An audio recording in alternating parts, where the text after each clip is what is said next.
All right, good morning, sixth graders. Hope you guys had a great weekend. We are going to be on lesson 94 today. We are going to be talking about the commutative, associative, and the distributive property when it comes to using variables. So just a reminder of what each one is.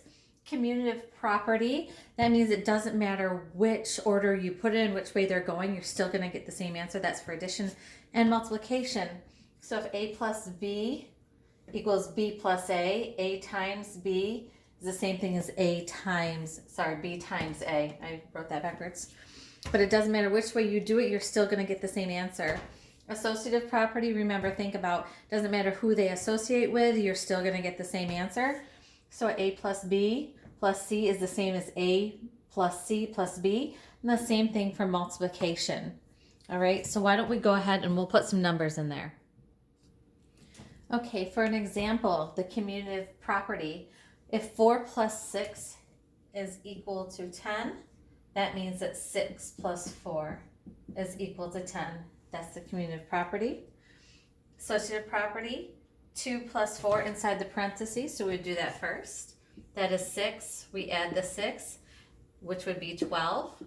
And that would be the same thing if we switch the parentheses to this and put 4 plus 6 on the inside of that. We would still get 10 over here plus 2, and you would get 12. You'd get the same answer on both sides, and that is the associative property.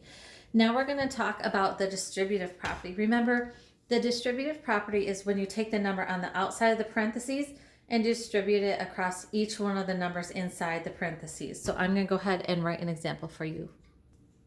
All right, the distributive property, hopefully you can kind of see that well. It's kind of given a shine there, but it's a parentheses b plus c. Distributive property, we take this a and we distribute it across both of them.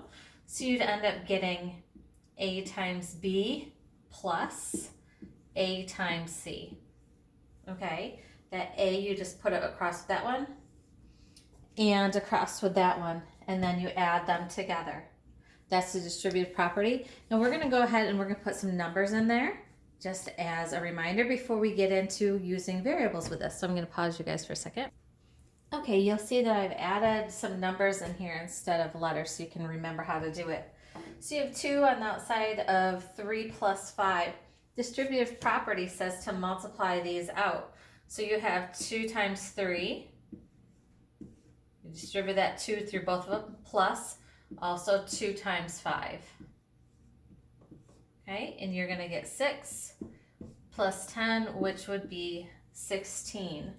Now, if you went ahead and actually did that the other way, if you multiplied these times together, added those together, that would be 8 times 2, and you would get the same answer of 16. So with distributing, you're going to get the same thing if you actually just solve the problem, but this is a way to do it. Just pull that 2 over with the 3, and with the 5, you distribute that out to both parts of the equation. So now we're going to do the distributive property with a variable in here instead of a number. So why don't we go ahead and I'll use the example that they give us. It's 4, 3 plus x.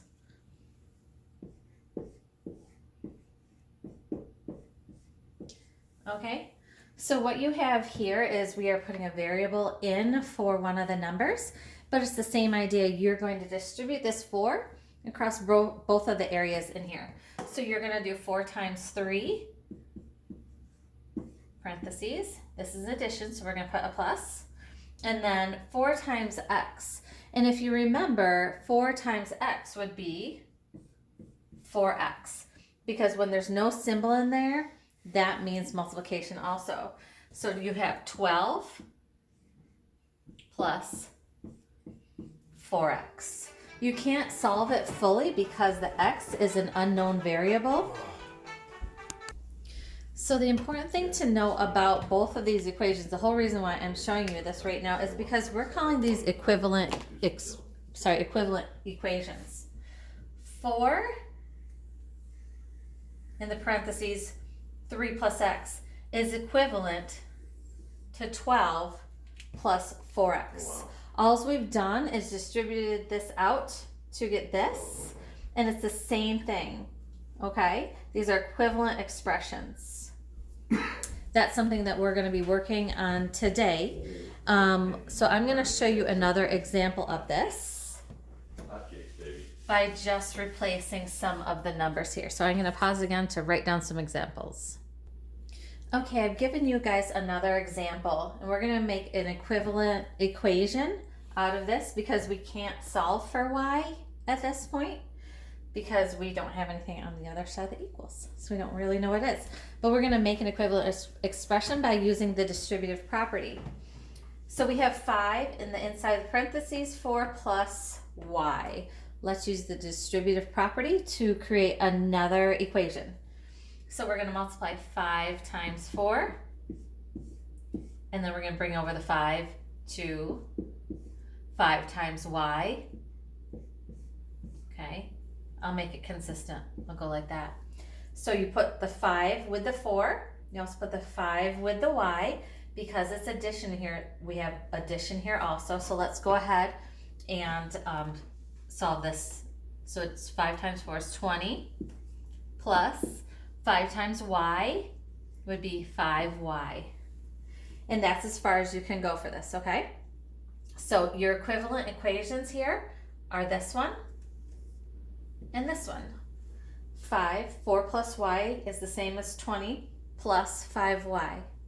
So we can actually figure out this backwards too. I'm going to show you how to start with this equation and come up with an equivalent equation going backwards this way. And what we're going to do is we have to figure out what is the, greatest common factor for both of these numbers and pull it out of there. And that's how we're going to do this. So I'm going to pause you guys again to write another equation. Okay. What I've written down here is an equation, 4b plus 24. Think of this as the end result of using the distributive property. Think of there was another equation up here where we distribute the numbers out and we got this on the bottom like we've been doing. But let's go from the bottom up and figure out what could we have had in the beginning before we use the distributive property. In order to do that, we're looking for the greatest common factor. We're going to pull that greatest common factor out of there and put that on the outside of the parentheses in order to go back to that equation before the distributive property. So let's figure out what is the greatest common factor of our two numbers here. We have 4 and 24. What goes into both of those numbers, the biggest number? It's going to be 4. 4 can go into 4 one time, and it can go into 24 6 times. So that's what we're going to do. We're going to pull that 4 out of both of these things, okay? So we're going to put 4 here. We've pulled it out of both of them, and we're left with just b, right? 1b is the same thing as b. b plus, and we've taken the 4 out of this one and leaves us with 6. And there we go.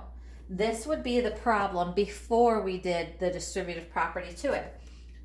All right, so this is an equivalent equation. So say that we were given this to begin with. Let's see if we can get it back to this. 4 times b, 4b plus 24. And that's what we started with. So you can go either way. In order to go the opposite way, you have to figure out what is the greatest common factor, pull that out and put it on the outside of the parentheses. So we're going to do another one just so that you don't get confused here. Let's do 14x plus 21. Okay, so they've already done the distributive property to get to this. Let's go backwards. Let's figure out what it was in the beginning. We need to figure out what is the greatest common factor that goes into 14 and 21. And that's going to be the number 7. 7 goes into 14 2 times. It goes into 21 3 times. So let's pull out the 7. We're going to put it on the outside of the parentheses. So 7 goes into 14 2 times. So we're left with 2x plus 7 from a 21. When you divide it into it, you get a 3. So then we have 7 in the parentheses, 2x plus 3. These are equivalent equations. If you multiply it back out, 7 times 2 is 14x, the same as here. 7 times 3 is 21. So that is an equivalent equation, okay? Another thing that we need to remember is inverse operations. In order to solve an equation, remember inverse means opposite. It's going to ask you on some of your work today, what, I'm sorry, let me read the directions. What inverse operation do you need to use to solve this problem? So if you had an equation that said 4 plus a equals 12, and they say, what inverse operation do you need to use to solve this problem, 4 plus a equals 12? The inverse operation from addition is subtraction. So your answer for that would be subtraction, okay? An inverse operation for multiplication is division, and then vice versa for both those. Inverse of subtraction is going to be addition, and that's how we solve. We do the opposite, because when you take this number and you put it on this side, it becomes a negative now. It's no longer positive. Once it crosses that equal sign, you do the opposite from what you were going to do over here, and that's how you would solve it. So that's the inverse operation. And I think that is it for today. So if you have any questions on this lesson, let me know. This is all about creating those equal expressions through the distributive property. Yeah, so let me know. I'll be on all day. I can answer any questions for you that you need. If you get confused, just go back and watch this video again. If you still don't understand, just send me a quick message and I will get back to you as soon as I can. Our work is going to be on page 226 and 227. We're doing 1 through 25 and we're only doing odds. I'll post it as an assignment also. And good luck. All right, have a great night.